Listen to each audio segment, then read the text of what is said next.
Rebab merupakan alat muzik tradisional yang dipercayai berasal dari Timur Tengah dan mula digunakan di Asia Tenggara seperti di Indonesia dan Malaysia setelah penyebaran pengaruh dari Timur Tengah. Di Malaysia, alat muzik ini digunakan secara meluas di negeri-negeri seperti Kelantan, Terengganu dan Kedah dalam persembahan tradisional seperti makyong, menora, main putri dan tarik selampit. Rebab yang dipanggil rebab al-usyair dalam bahasa Arab ini dipercayai antara alat muzik tradisional lama yang wujud sejak kurun ke-9 Masihi lagi.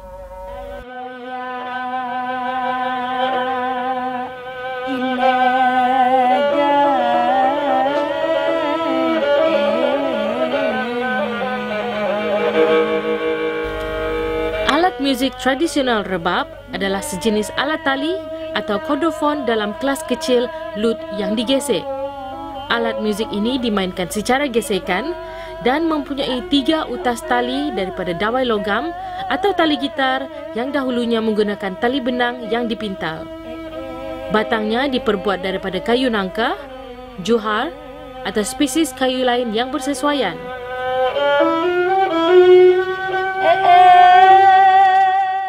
Tempurung badannya berbentuk takung yang ditutup dengan kulit perut lembu yang dikeringkan sebagai alat penggetar atau resonating chamber.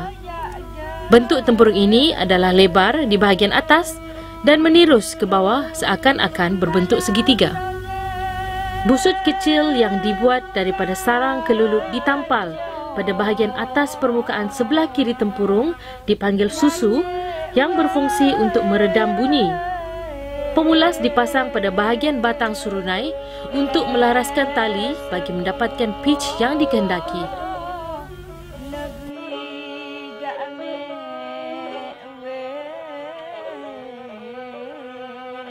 Pada bahagian atas kepala rebab pula dihiasi dengan bermacam motif ukiran.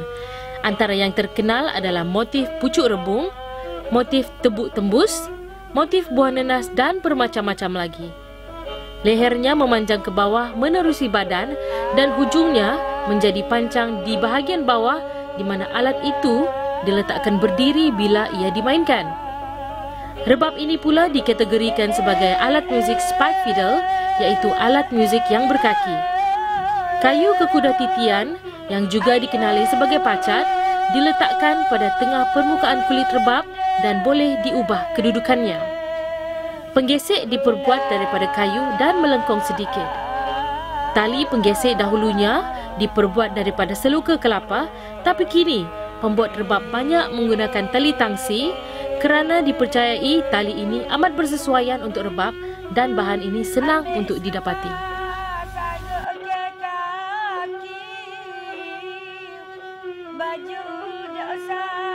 Rebab diletak berdiri apabila dimainkan di hadapan pemain yang duduk bersila. Rebab digesek dengan tali penggesek dan ketegangan tali busur dikawal dengan menggunakan 3 batang jari. Jari-jari tangan sebelah lagi memetik atau menekan pada tali-tali di bahagian batang untuk mengeluarkan pitch yang dikehendaki.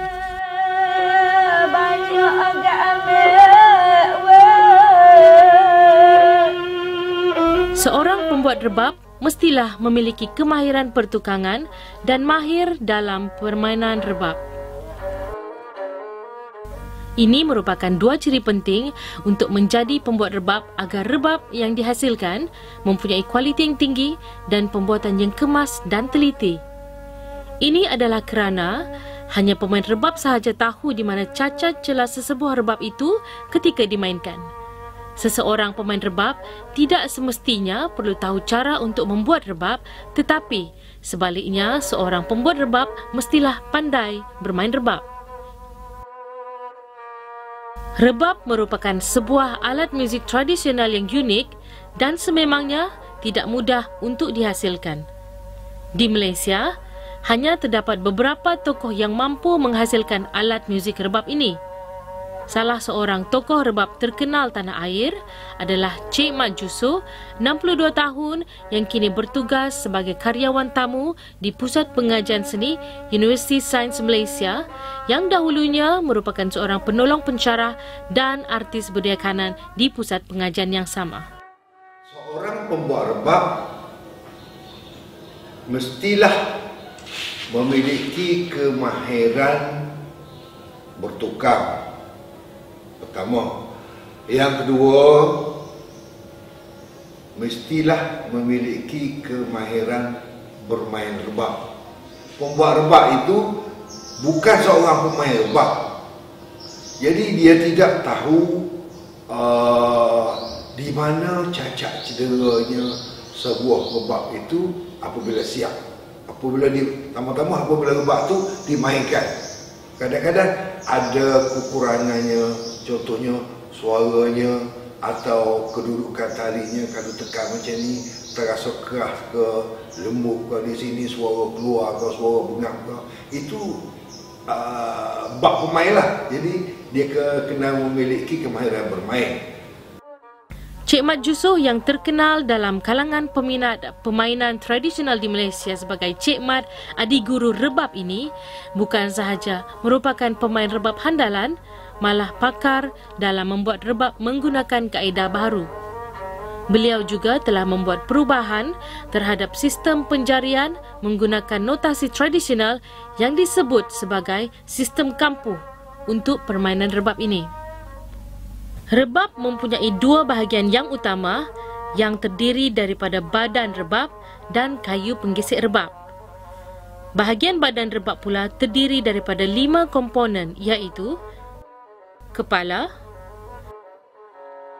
batang serunai, batang rebab, pemulas atau telinga, tempurung dan kaki. Rebab juga terdiri daripada beberapa komponen kecil lain bagi melengkapkan sesebuah rebab. Antaranya ialah susu yang berfungsi untuk meredamkan bunyi, 3 utas tali untuk digesek, pacat untuk menyangga tali agar getaran turun kepada kulit dan tempurung yang kosong dan memberikan getaran untuk mengeluarkan bunyi yang kuat, jejabu atau rambut sebagai perhiasan, dan akhir sekali adalah penggesek yang diperbuat daripada kayu bentuk panjang dan nipis dan selalunya diukir dengan motif ukiran awang larat sebagai perhiasan. Pada dasarnya, seluruh komponen rebab diperbuat daripada kayu. Penggunaan jenis kayu adalah bergantung kepada tujuan pembuat rebab. Biasanya, kayu jenis lembut seperti kayu stol digunakan atas tujuan mengukir, manakala penggunaan kayu jenis keras seperti kayu johar dan kayu nangka digunakan atas tujuan menghasilkan bunyi yang dikehendaki. Walau bagaimanapun, untuk mengukuhkan struktur rebab ini, temin yang diperbuat daripada material aluminium, tembaga atau tanduk akan digunakan untuk mengelakkan bahagian hujung penyambung tersebut daripada pecah. Temin ini digunakan untuk menahan daripada hujung kayu ini pecah. Sebab di hujung ni ada lubang. Apabila kita masuk satu puting batang serunai ke dalam dia, lubang itu menjadi sendat. Jadi untuk mengelak daripada pecah, jadi kita guna temin. Bahan kedua yang digunakan adalah bahagian dalam kulit perut lembu atau kerbau, di mana bahagian dalam kulit yang nipis akan dikeringkan dan digunakan untuk menutupi tempurung. Yang dipasang pada bahagian tempurung untuk getaran suara. Selalunya kulit itu kita ambil daripada bahagian dalam kulit yang terdapat di dalam perut lembu atau kerbau yang kita asingkan daripada bahagian dalam perut itu dan kita jemur bagi keringlah. Keseluruhan rebab ini diukir dengan motif daun-daunan atau kelopak bunga mengikut cita rasa dan kreativiti pembuat rebab bagi mencantikkan dan mengindahkan lagi sesebuah rebab di samping dapat menambahkan nilai estetikanya. Bahan seterusnya adalah tali gitar. Ini saya cerita ni cara lama dulu ya. Benang guna untuk buat tali rebab yang dipintal mengikut 3 saiz lah. Saya besar, sederhana dan kecil. Selepas tu orang tukar pada dawa temaga. Tali yang sesuai untuk rebab adalah tali nombor 3, tali nombor 4 dan tali nombor 5. Bahan tali gitar ini boleh didapati di mana-mana kedai muzik. Terdapat perbezaan dari segi penggunaan bahan pada masa dahulu dan sekarang. Kalau dulu rebab mengandungi torak. Ini torak daripada sini ke sini torak. Guna torak ni ialah untuk menyambung bahagian atas ini dengan bahagian batang bawah ini. Jadi torak tak ada ya. Straight batang sampai sini baru sambung dengan batang belah atas. Sebab apa yang jadi macam tu ialah teknik pembuatan dulu ialah menggunakan mesin lari kaki. Dia pakai tekan kaki. Menyebabkan apabila kita belik tali untuk tekan dekat batang yang kecil macam ni, kalau kayu panjang dia akan jadi lembut. Jadi dia buat pendek macam ni lah. Dia buat pendek macam ni, pendek macam ni, dia sambung. Tetapi sekarang kita guna mesin lari moden seperti yang belakang kita ni. Jadi menyebabkan kita tak belik tali dah untuk tekan. Kita pasang sini, dia akan pusing di sini. Menyebabkan kayu tu tak lembut, kita boleh buat terus. Mengikut kepercayaan dahulu kala, proses pembuatan rebab mestilah dimulakan dari bahagian kepala terlebih dahulu. Walau bagaimanapun, cara tersebut sudah tidak diamalkan lagi pada hari ini. Secara amnya, pembuatan rebab terbahagi kepada beberapa proses, iaitu proses pembuatan kepala, batang rebab, batang serunai, pemulas, tempurung, kaki dan akhir sekali kayu menggesek. Kayu di bahagian kepala ini akan dipotong dengan gergaji mengikut saiz yang dikehendaki. Kemudian kayu dilarik dengan menggunakan mesin larik mengikut reka bentuk yang diingini. Kertas pasir dan habuk kayu digunakan untuk melicinkan permukaan kayu. Proses pembuatan batang rebab. Temin yang diperbuat daripada material aluminium, tembaga atau tanduk akan dipasang di bahagian hujung batang rebab untuk mengelakkan bahagian hujung kayu tersebut daripada pecah. Bahagian batang rebab akan ditebuk satu lubang untuk memasukkan batang serunai.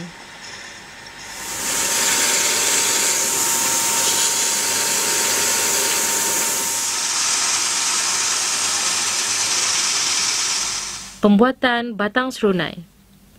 Batang serunai dilarikkan dalam bentuk buah buton dan dipasangkan 3 pemulas ke atasnya. Batang serunai ini juga akan dilarik untuk menghasilkan puting sepanjang 4 cm untuk disambungkan ke batang rebab.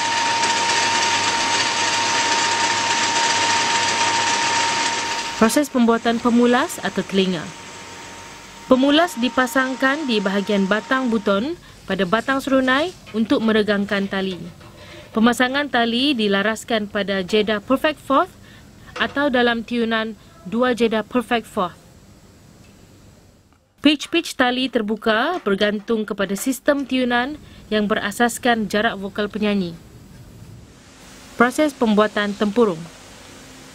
Tempurung diperbuat daripada sekeping papan kayu nangka yang diketam sehingga licin permukaannya. Kemudian kayu ini dipahat sehingga berbentuk seperti tempurung kelapa yang kelihatan berbentuk segitiga dari pandangan hadapan dan menirus ke bawah.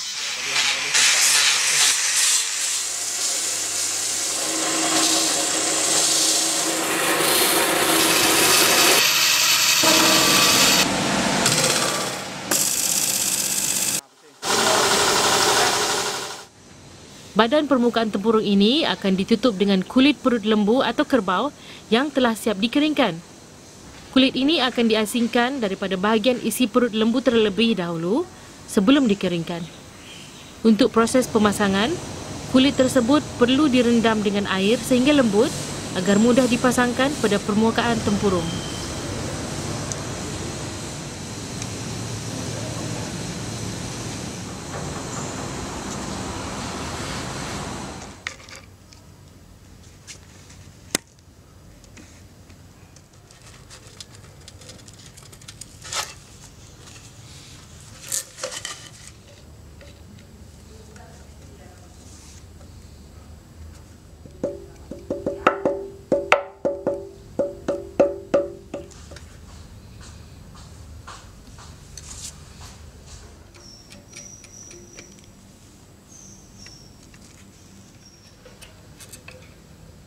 proses pembuatan penggesek dan tali penggesek.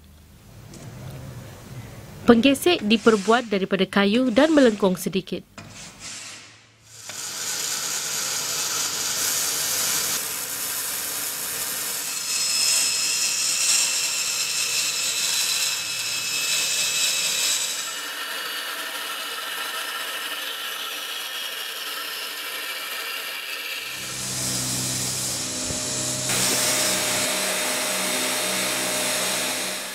Tali penggesek dahulunya diperbuat daripada seloka kelapa, tapi kini pembuat rebab banyak menggunakan tali tangsi kerana dipercayai tali ini amat bersesuaian untuk rebab dan bahan ini senang didapati. Di Malaysia, rebab biasanya digunakan dalam persembahan makyong, dalam perubatan tradisional main puteri serta persembahan tarik selampit, iaitu persembahan cerita penglipur lara yang disampaikan dalam bentuk nada yang berirama yang diiringi dengan gesekan rebab oleh tok selampit tersebut. Alat muzik ini juga merupakan salah satu alat muzik yang digunakan untuk menghasilkan melodi bagi mengiringi ansambel muzik persembahan makyong yang wujud melalui tradisi Istana Kerajaan Patani sebelum berkembang ke kawasan selatan sehingga ke beberapa negeri di semenanjung Malaysia, iaitu negeri Kelantan, Kedah dan Terengganu. Selain itu, alat muzik rebab juga digunakan dalam perubatan tradisional main puteri yang masih dipraktikan di negeri Kelantan, Terengganu dan selatan Thailand bagi mengubati pesakit. Rebab memainkan peranan yang penting sebagai alat muzik tradisional dalam konteks sosio-budaya Melayu tradisional kerana rebab wujud di dalam tradisi istana dan tradisi rakyat. Penggunaan rebab dalam persembahan tradisi rakyat di Malaysia dalam persembahan muzik makyong, main puteri dan tarik selampit menunjukkan bahawa alat muzik rebab berupaya melestarikan identiti budaya Melayu Nusantara di rantau ini. Sayangnya, penggunaan dan pembuatan rebab di Malaysia kini semakin pupus dan tokoh-tokoh rebab serta pembuat rebab semakin berkurangan. Kemasukan muzik-muzik barat ke timur sedikit sebanyak telah menghakis nilai muzik tradisional yang semakin dipandang remeh oleh generasi muda. Seandainya bakat dan seni ini tidak diwarisi oleh pelapis muda, maka tidak mustahil satu hari nanti warisan tinggalan nenek moyang kita ini akan lapuk dek zaman. Harapan Cik Mat Jusoh adik guru rebab ini adalah agar satu hari nanti beliau dapat menyaksikan alat muzik nenek moyang ini dimainkan secara ensembel atau berkumpulan dan bukan hanya dimainkan secara solo. Justru, usaha untuk memelihara atau memelihara alat muzik rebab ini perlu dipertingkatkan demi untuk melestarikan khazanah warisan turun-temurun ini agar nilai-nilai tradisi, seni dan budaya masyarakat Melayu masih boleh dinikmati oleh generasi akan datang dan dimartabatkan di peringkat antarabangsa.